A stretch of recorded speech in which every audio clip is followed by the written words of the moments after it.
Ladies and gentlemen, welcome back to the English News Binh Phuoc radio, television stations, and newspaper. And following are the headlines for today.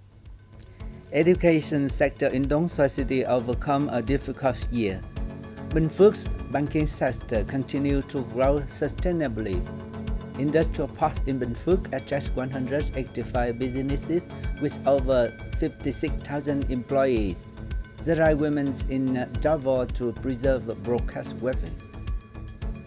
And now other detail. After being hit hard by the COVID-19 pandemic, the education sector in Dong Xoai City surmounted the difficulty and fulfilled all teaching and study tasks while safely adapting to the new circumstances. The organizing of online studies throughout the city has been stable since first introduced. The method was the consensus of the staff and teachers and support from students' parents. 99.96% of students in the city have learning devices and regularly took part in online studies. As a result, an assessment at the end of the first semester showed that over 93% of students met educational requirements, with the rate of those performing to a good standard being quite high and equivalent to the achievements of previous school years. Students in junior high and high schools around the city have now received 2 doses of COVID-19 vaccine. Local primary schools and kindergartens have compiled a list of children aged 5 to 11 to prepare for vaccinations. Following directions from the General Department of Market Management and the Provincial People's Committee, the Binh Phuoc Market Management Department has directed specialized departments and market management teams to closely coordinate with local authorities to strengthen inspections and handle instances of smuggling, commercial fraud, and counterfeit goods. Binh Phuoc's market management force inspected 1,507 cases in 2021, detecting and handling 924 violations and issuing fines totaling over 3 billion dong. Revenue from the sales of confiscated goods reached more than 308 million dong.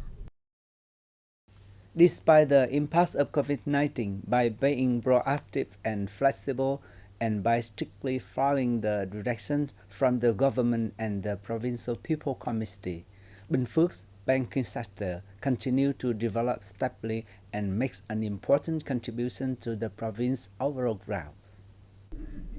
Total on-site mobilized capital as of the end of December was estimated at 50.75 trillion dong. Deposits in Vietnam dong accounted for 98.58% and foreign currencies 1.42%, while 57.88% of the funds were in saving accounts, 40.54% in deposit payments, and 1.58% in valuable notes. The results were due to local credit institutions introducing solutions to prioritize capital for production and business.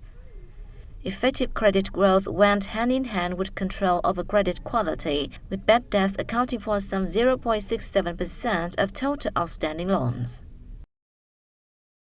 Having identified the importance of industrial parks in socio-economic development, Binh Phuoc has introduced a host of policies to attract investment and set a goal of becoming an industrial province by 2025.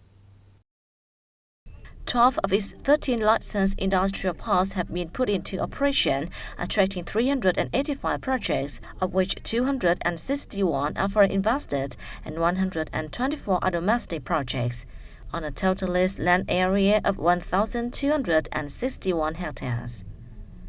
Total registered capital in industrial parks stands at more than 11.23 trillion dong and over $2.74 billion. Binh Phuoc's industrial parks currently have 185 businesses employing more than 56,000 workers. The strengths of local industrial parks include synchronous infrastructure and the application of technology in management. They also have attractive investment policies in place, which have encouraged a significant number of businesses to come and invest, especially foreign invested enterprises.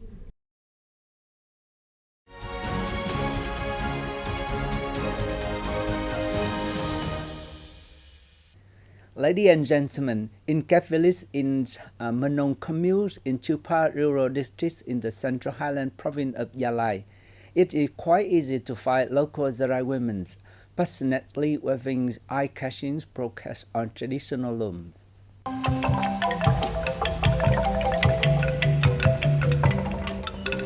The brocade looms used by people in the Central Highlands are movable, helping local ethnic women weave anytime and anywhere. Weaving a finished product takes a lot of time, with the most difficult stage said to be the patterns.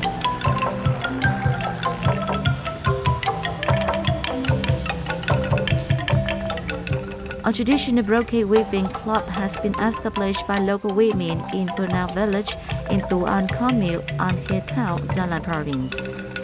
The club has visited every house in the commune to mobilize support from local villagers to preserve traditional Zarai brocade weaving and develop community-based tourism in Ia Manong.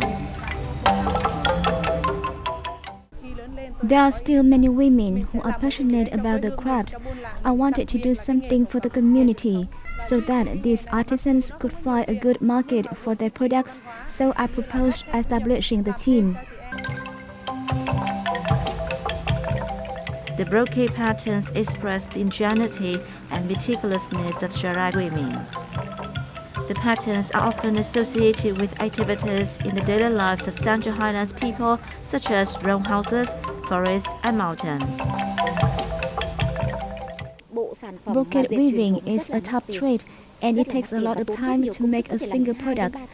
As well as passing down the traditional craft to the younger generation, it is also extremely necessary to find markets for brocade products so that weavers can earn a living from the craft. The brocade products of the ethnic people in Central Highlands provinces are not only for their own use, but also found on shelves at tourism fairs as part of efforts to promote the traditional craft. Mai Châu district in northwest mountainous province of Hòa Bình is a destination where visitors can admire natural majestic beauty, unique and wide ecosystem, and the hospitality of local ethnic minority people. It takes visitors only 3 hours from Hanoi along National Highway No. 6 to Mai Châu. The district currently boasts 12 relics and landscapes, of which 5 are recognized by the Ministry of Culture, Sports and Tourism. There are so many places in the district with great potential for tourism development, such as Hang Kia, Pa Co, and primeval forests. Mai Châu is a treasure trove of rich culture and folklore, with festivals such as the Rain Praying Festival and the Gao Tao Festival of the Hmong people. The beautiful nature and unique cultural identity of Mai Châu have long been listed on Vietnam's tourist map. With the U.S. Business Insider magazine writing, it has an indigenous culture worth exploring and offers a variety of interesting experiences. The nature, culture, land, and people of Mai Châu leave an indelible impression on visitors, bringing a sense of lightness and relaxation to those visiting for the first time, and a feeling of nostalgia to those returning once more.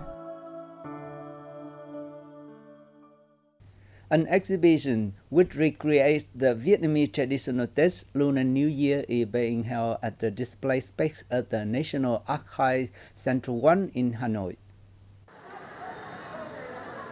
More than 100 rare documents and images from the Nguyen dynasty to the end of the 20th century are on display. The exhibition is arranged in 3 themes: phiên chợ Ngày Xuân, Spring Market, Cung chúc Tân Xuân, Happy New Year, and Du Xuân, Traveling in Spring. The exhibition and side events partially depict the traditional Tết atmosphere with the customs and rituals of the previous generations. Also today, the customs during Tết have changed a lot, but the Lunar New Year still retains its old soul and is still the most important and warmest holiday in the country. Every Tết, a tradition is rekindled to honor and preserve the inherent beauty of the event for future generations. The exhibition introduces to the public a traditional Tet atmosphere through a variety of archival materials of various genres, such as images, manuscripts, newspapers, paintings. Visitors to the exhibition will understand the old Tet rites and customs that are no longer popular today, such as setting up a New Year pole, sprinkling lamp powder, and drawing bows and arrows in front of the house. This exhibition is an event of significance, reminding us to do an important thing for the tradition, urging us to preserve precious things while putting aside what is no longer relevant. The exhibition offers free entry until March 15 at the National Archives Center 1, 5 Vũ Phạm Hàm Street, Cầu Giấy District, Hanoi. That's it all for today on BPTV News. Once again, thanks for watching and goodbye for now.